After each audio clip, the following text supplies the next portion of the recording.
অনেকেই আসলে এই যে এই কয়েলটা আসলে 1400 আরপিএম কীভাবে চিনবে, সেখানে একটা বিষয় রয়েছে।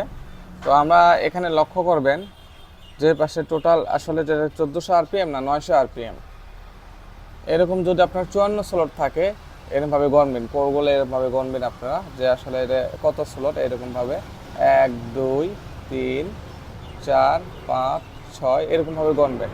গণার পর যদি 48 স্লট হয়, সেক্ষেত্রে আপনাকে দেখতে হবে যে 48 স্লট আসলে 1400 হয়, আবার 700 হয়, 900 হয়। আসলে এই বিষয়ে আপনারা একটু খেয়াল করবেন। সেটা হচ্ছে যে এখানে যদি এটা 700 আরপিএম হয়, সেক্ষেত্রে এই কয়েলটা, আচ্ছা আমি যে কোনো একটা সার্কিটের কথা বলছি, আচ্ছা এই সার্কিট, আচ্ছা এই পাশে আমি জুম করে দেখাবো। এই যে এটা পেপার দেখতে পাচ্ছেন 1 2 3 4, মানে এই চারটা পর পর কিন্তু সেপারেশন থাকবে এরকমভাবে। এই একটা সেপারেশন, এই পাশে এই একটা সেপারেশন। তো চারটা পর পর যদি সেপারেশন থাকে, তাহলে এখানে একটা বুঝে নিতে হবে আপনারা যে এটা হচ্ছে 1400 আরপিএম।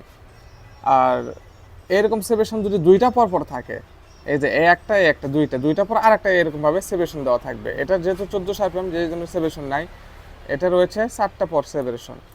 তো এক্ষেত্রে আপনি বুঝবেন যে যেহেতু চারটা সেপারেশন দেওয়া আছে চারটা পর পর, তাহলে এটা 1400 আরপিএম। আর 700 আরপিএম থাকবে দুইটা পর পর সেপারেশন। এখানে একটা চিনার উপায় রয়েছে। আরও